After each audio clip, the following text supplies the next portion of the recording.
Thanks for downloading a 3CR podcast. 3CR is an independent community radio station based in Melbourne, Australia. We need your financial support to keep going. Go to www.3cr.org.au for more information and to donate online. Now stay tuned for your 3CR podcast.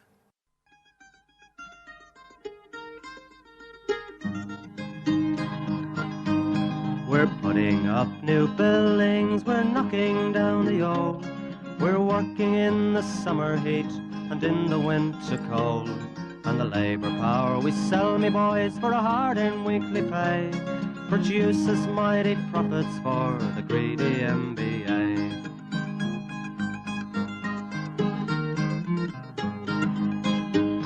And whether we were born here or born in Italy, in Greece, in Spain or Ireland, in England or Fiji, we all of us are workers, united we must stand, until the wealthy bludgers have been driven from our land.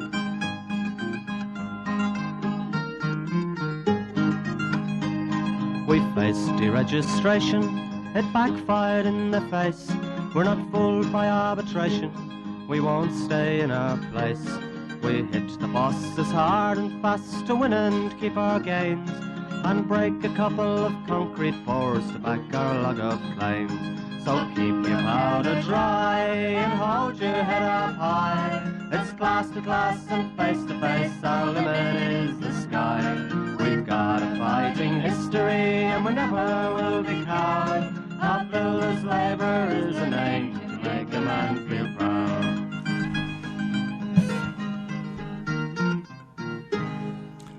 And it is indeed a good morning from the Concrete Gang, a bright-eyed, bushy-tailed and some money in our pockets, thanks to the world's greatest tipster. The gorilla. The gorilla. All the way from La Peru. Yes, if you recall, folks, the tip was given last week. Almadine, I think that's how you pronounce it, I might be wrong, but who cares? That's the horse, number 17, won the Melbourne Cup, paid $11, and I got to say, good morning, Buzzer. Great morning. He did a great job. Good morning, String Bean. Good morning, Annie. Yes, indeed, the gorilla has pulled it out of his back pocket, and I hope everyone benefited from the advice. If you don't listen, you lose. That's right. He did say put the house on it, so he was a very happy man when it came home, because I think there wasn't going to be a house when he came home if he hadn't won. But never mind. Well done to the gorilla. Do you reckon that might make it a safer pass for him when he gets back? Oh, I think he might be a happier return.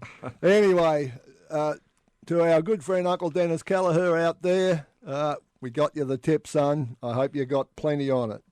Righto, it's been a big week in terms of time off, and as we should be enjoying the benefits of our labour. But we've been back to work for 2 days last week, Thursday and Friday, and they were, as part of a short week, quite a significant week, and we'll come to that in due course. But the most significant thing about the last week, I would have thought, what I would like to call Ground Bob Day. Bob Day just keeps coming back, doesn't he? Oh, he's a beauty, isn't he? Hey, got the figures wrong last week. It's not 12, it's close to 40. $40 million. And a little grant he got with no competitive tendering process there. Got a little bit of a grant. Oh, yes. He got about $90,000 a head for each apprentice at his so-called college in Adelaide. And while Concrete Gang listeners were celebrating their winnings, a new little titty came out that they'd been sitting on for a few weeks, waiting for an opportune moment to release it. And the fact that Bob Day tried to hire his own office. Oh, he's not bad, is he? Oh, listen. He's not bad, old Bob, is he? Aye. How much credibility has that bloke got? He's got none. And if you think about it, how could any government that depended on a vote from a bloke like that, what credibility have they got? Especially when it now turns out that the public servants were asked about hiring Bob's office for Bob and knocked it back. He then went to Michael Ronaldson, who was then the Special Minister of State, who went and got advice from the department, and again they gave him the advice, don't do it. And, of course, Michael did it. And Private meeting. And why? Why is all this happening? Because they wanted Bob Day's vote. Like they didn't have Bob Day's vote. Yeah, Bob Day hated the CFMEU. He hates unions. He was going to vote for whatever they put up. But no, they had to go out of their way to give him lots and lots of sugar to make sure they got his vote and his enthusiastic support. What a bloody joke. Can I tell you this? The CFMEU actually looks after contractors better than Bob Day does. Good call. His attitude towards these contractors, I've seen a few of them interviewed on TV, is an absolute disgrace. And let's hope he gets his right whack. But unfortunately, in the laws of this country, these people seem to get away with it. He had the companies he had were all different companies all around Australia, six or seven different ones. And he'll probably just end up starting up more somewhere along the journey. Well, he's going to be in a bit of trouble now because if he was trading insolvent, not only was he not eligible to be a member of Parliament, and if he knowingly did that, then that's a problem for him, but also there are a lot of people chasing him for money that he gave to the Family First Party and other political activities that he had at a point where he was travelling insolvent. Yeah. And I've got to say, the old Ground Bob Day is just going to keep reoccurring, a bit like that Groundhog movie. It's just going to keep coming back. Every day is going to seem the same because Bob's going to get mentioned every single day. The only thing I say is it should be Ground Malcolm Day as well because Malcolm's going to have to enjoy all this for a bit of time into the future because guess what? You ain't got Bob. Now they're having to go to the High Court as a court of disputed returns and deal with the bloke from Western Australia, the One Nation bloke. Is he Cullinan? Is that his name? Yeah. Cullinan? Yeah. Stole the key out of a truck, got prosecuted. Yeah, so guess what? The old Malcolm said, belatedly of course, that maybe the rest of the anti-union legislation wouldn't be going up into Parliament.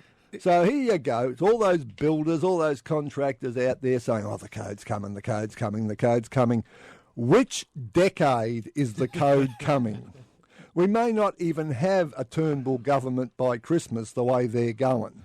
So, you know, all you people out there who are working for companies that won't do the EBA, and we'll come to them in a little bit later in the show, but just think about it. They're talking a whole lot of shit, just an excuse to save money, because everyone in the world can see that the legislation and the code and all the rest of it ain't going to happen in 2016. But they'll go to any length, won't they? I mean, they've gone that low with this, trying to get this vote up. They've gone the refugee, as if our refugee policies weren't bad enough inside these detainees, where they're not allowed, no one allowed is sworn to secrecy, no one's allowed to say a word, no investigation, no information. Now they're going to ban everyone gets caught ever coming in Australia to try and get Pauline Hanson's vote. They want to get more of her vote and get her on, all because of this ABCC. Why don't they just let her establish a college for racist studies? 90,000 each. 90,000 each pupil. Eh? That's how you do it, Malcolm. God almighty, come to the CFMEU. We'll tell you what to do because you don't even know the basics of politics. Never mind. Here we go. Bob Day, Ground Bob Day, to be celebrated and enjoyed. However... Except for builders, double disillusioned builders. Yes, the double disillusioned builders. But we should also, at this point, talk about something that is serious and does, in fact, pertain to this industry very directly. And that was that we had, during the week, though it was a short week, we had Black Armband Day, sorry. And that was to acknowledge the passing of so many people in the industry in a very short period of time leading up to the Melbourne Cup. And on Friday, one of the fatalities was had his funeral, and it was a big occasion. And Ivan's family, I'm sure, are going to take a long time to get over the experience because it's even now the investigation is still going on, and it'll be a long time, I think, before we actually hear an outcome of that particular matter. That's the sad thing too. The amount of time I got asked a question at a meeting this morning. How come people get over these things? I'm telling you now, people don't get over them, and the families don't get over them, especially when it takes 5 years to go to court, and they're waiting and trying to get some sort of closure. They'll never get complete closure, but there's a little bit of closure from the court case, but it just goes on and on and on. And in one instance, a few years ago at the Bill Corp job, it took 5 years to go to court, which is terrible, really. It is indeed, and the funeral was a big funeral on Friday, and our condolences and sympathies to all the family and friends. Ivan died in tragic circumstances, and he was very much a creature of the industry, was part of the industry for all his working life, and his family are also very much a part of the industry. So our condolences to Ivan and Ivan's family, and let's hope that it ain't going to be repeated. But a great show from members all around the country. Yeah. Thousands of people stopping to remember and respect, and with the Christmas rush kicking off now, it's a good time to pause and think about what we're doing. So well done to everyone for putting on a good solid unity effort. A lot of stuff on the union's website. Jobs all around Australia marking Black Arm Band Day, sorry. And I think, unfortunately, the pressure will be on, and it's going to be a case of standing up, because the pressure will be on to get unrealistic production schedules met by Christmas. I wish they all had the expectations that Malcolm has. No hope before Christmas. But unfortunately... He likes catching the trains, does he? Is that a joke or what, where he gets on those trains? I think he's watched too many episodes of Thomas the Tank Engine myself, but never mind. Anyway, we're going to come up to a period of struggle, so we might just have a cut to a track now, and that's basically a simple message. Stand your ground. Don't be stampeded into making work done for the boss unsafely. When you wake up one morning and they're pounding at your door, telling you your business and what you're doing it for. They might have a warrant, might have a law on their side, but when they come with daggers in their eyes, don't take that nowhere.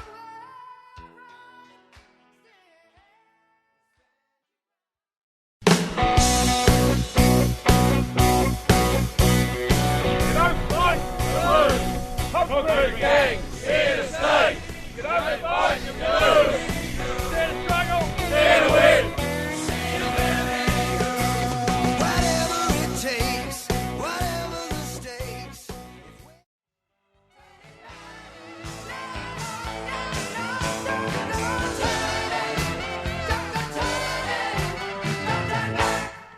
There you go. Goanna, stand your ground. Don't turn back. Don't look back. Get on with the job and make sure it's safe till Christmas. And of course, there's been a fair bit happening legally, as there always seems to be in relation to the construction industry and the CFMEU. And let's just report now on a little matter which has been dragging on for some time. In fact, it's been dragging on for more than a couple of years, when one of our organisers, Mick Powell, was dragged off the Ringwood Aquatic Centre job out there in Ringwood by the local constabulary for trespassing on premises under the control of Kane Constructions. Cheerio to all the bosses down at Kane's. Absolute paragons of virtue, our good friends from Kane's. They, of course, called the cops, and the cops came and arrested Mick. And that got beaten in court. It wasn't trespass. So what happened? Of course, our good friend Nigel Hatchkers then decided double jeopardy is not a matter of interest to him. So basically he decided to pursue the matter and claim that Mick had gone there in breach of industrial legislation. that he had actually gone there in breach of the Fair Work Act and his rights of entry and all that stuff. Now, this week we have had a decision handed down by the Federal Court, a very long and detailed decision about right of entry. And Mr. Justice Bromberg has found that Mick Powell went there under Section 58 of the Occupational Health and Safety Act. That does not require a right of entry. That is a right that HSRs, that's health and safety reps on jobs, have under the Occupational Health and Safety Act to seek assistance from people with knowledge and expertise in various health and safety issues, and they can come onto the job. So in theory, you can get the local pharmacist to come on if there's some issue which he can advise on. And there's also the issue of people with expertise, perhaps it's in the area of exposure to chemicals. You could call on the EPA. You could call on the EPA. You could call on all sorts of people to come on. And just because someone happens to be an official of the union who does not have a right of entry under the federal legislation, because we're being prosecuted every day by Hadgkiss and his crew, to the point where we are, in fact, just doing our job and he gets the right of entry overturned, that those people still have a right to be able to go onto a job and advise people who are HSRs. So Mr. Justice Bromberg has told Nigel Hadgkiss to go stick his view of the world in his, and we have now got a very clear position, because WorkSafe have already said officially that a HSR can ask for advice from anyone, including an official with no right of entry under the Fair Work Act. So Mr. Justice Bromberg has reinforced that. So Hadgkiss, you spent a whole lot of taxpayers' money on brochures and bloody websites and all the rest of it saying, you can't do this. Well, we can. Sorry, Nige, you stuffed it up. Safety wins, Hadgkiss loses. Indeed. And maybe it's be a good time for him to start a diary, do you reckon? He could note that one down. Start with a fresh diary, first page, November 3, lost court case, can't stop safety on sites. Oh, what sort of advice am I going to give to these builders now? What can I do now to warrant my $400,000 paycheck every year? Try harder, do better. Give it away, Nige. Yeah, piss off. Anyway, we should also mention that this week there's been a bit of publicity in the paper that our secretary and one of our assistant secretaries, that's John Shetka and Sean Reardon, face court. It's the old Mike Cain, Borrell bullshit all over again. They complained and whinged and carried on and went to the Royal Commission, and the police charged John and Sean with blackmail under the criminal code and hit court. The committal hearing was heard on Thursday, and guess what? There seems to be a bit of a problem, a bit of a legal problem, that whether or not they can in fact be charged when the matter originally was a civil matter. That the argument is constitutionally that you can't be charged criminally with something which is a civil matter, i.e. a secondary boycott.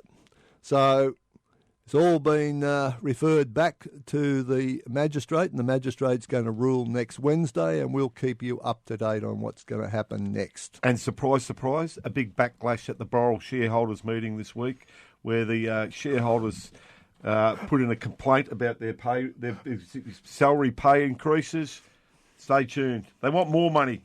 They want more. Mike wants a bit more. So Mike Cain was up there saying, bring on the ABCC, we're going to build the wall for Trump over in the US, and shareholders said, mate, you're getting paid too much. Yeah, that's right. Yeah. Get out of here.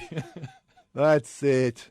Mike Cain would build Donald Trump's wall for him. He's got his trucks already getting loaded onto freighters to take them over, to take more concrete to build that wall. Oh, geez, good on you, Mike. Anyway, your shareholders weren't convinced, nor were the shareholders convinced at Ardent, who own Dreamworld. I think that's going to be a story which is going to be of great embarrassment to that company, not only the Dreamworld company, but the company that owns them, Ardent, and the CEO of Ardent got knocked back on... Deborah Thomas, was that? Yeah, on a promise she'd made herself to reward the board for their great efforts. She forgot to contact the family when asked at the press conference. Yeah. Oh, couldn't get any details of the family. Yeah, well, whoever gave them advice on how to deal with this matter, or whether it was their own advice, it was a pretty ordinary effort, let me say. All they were worried about was getting the thing open the next day and all the rest of it. Yeah. Poor 18-year-old girl on her first day at work operating that ride, and plenty of other offences committed at that. They need a complete audit of all those theme parks, I think, which they're going to get now, unfortunately, after 4 people have died. That's right. Anyway, we will hear more, I'm sure, about the annual reporting from the various companies now because, oh dear, the old banks aren't making as many $1 billion profit as they were 12 months ago. There's all sorts of shit yet to come. But we'll keep you informed because all that stuff does affect the construction industry. Now, just a quick tie-up before we go to Scallywags, and it's going to be fun at Scallywags this morning, but we just should mention that the EBAs are being pursued regardless of our good friends in the Turnbull government and their code and their legislation, all the bullshit. We are pursuing the EBAs, and there's a number of companies who have decided that they're going to go with Malcolm and they're going to hang out and not negotiate and all the rest of it. So there are a series of matters before the Fair Work Commission, some of which we've already won. We've already got a protected action ballot order against CPB. We won that. We've got one against ADCO. We won that. We've got others against Cockram's, Kane Constructions, Wagstaffs, Mills Glass. There's a number of companies that also have hearings coming up, and we would expect, in accordance with the Fair Work Act, that we will get a protected action ballot among those employees, and then they can vote on what sort of action they want to take against these companies. So it's going to be very busy between now and Christmas because there's going to be a lot more companies being forced into a situation under the Fair Work Act, all legal, to actually sit down and negotiate, and we would hope to be able to extend the EBA across the rest of the industry. More than half the industry has already signed up, and there will be a lot more who will sign up quite happily and negotiate and get on with it. But for those who are resisting, well, we've got rights under the Fair Work Act and we're going to use them. Righto, let's go to Scallywags. Oh, we're going to do a quick cheerio to Tim Gooden. Oh, yes, sorry. Quick cheerio to Tim Gooden, who stood down as Trades Hall Secretary down there in Geelong. Done an absolutely fantastic job over a long period of time, and we wish Tim all the best moving forward. Indeed. A cheerio to Tim and the crew down at Geelong Trades and Labour Council. A cheerio to Gina Reinhardt for falling down the stairs. What, did you see that at the Melbourne Cup? She did. She fell down the stairs, and good old Sophie Mirabello's getting paid a fortune to be a bag collector. She picked her up off the staircase there, or at the bottom of the staircase. She was there to help her out. Pity Gina didn't fall on her. Anyway, Scallywags, moving on. Well, Ground Bob Day was our opening story, and Bob Day just continues to disgrace himself, and I say embarrass the Turnbull government. If he ain't a winner, I don't know who he is. With friends like that, Malcolm. Oh, Malcolm. You don't need the CFMEU. If you like trains so much, Malcolm, why don't you go to Vladivostok in the Russian Federation, hop on the Trans-Siberian and just lose yourself for a few weeks as you travel across Eurasia.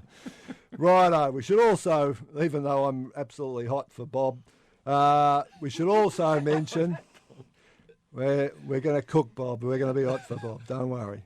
We should also mention Nigel Hadgkiss for pursuing a very stupid bloody prosecution under the Fair Work Act. We should also mention ADCO.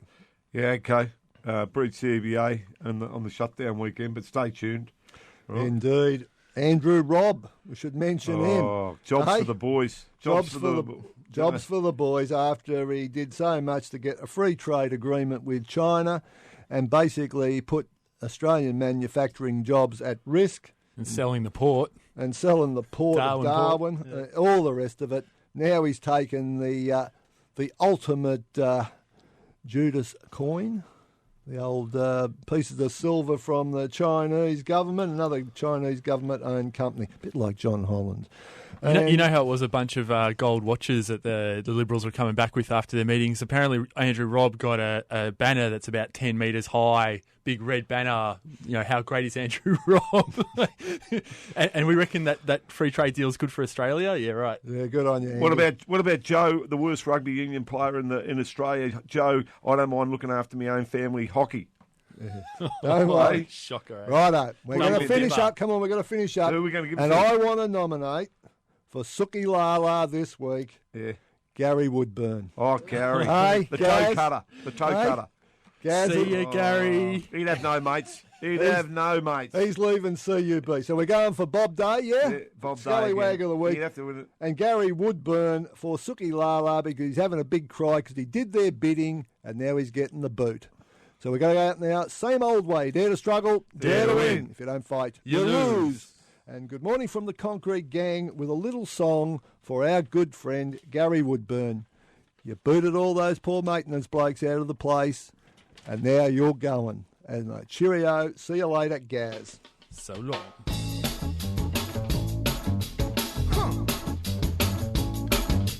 Bus drives over on a mellow scene. We're done 5 nights and tomorrow's free. Oh, I say tomorrow's free, and it seemed to me that in the morning and no sleep, but I can't keep myself from wondering. Next night happened down in Montreal, and when it rains, I guess it pours. So I say, when it rains, it pours, and we go down into the same street, keeping our feet up the ground till we find ourselves a breakfast in our super town.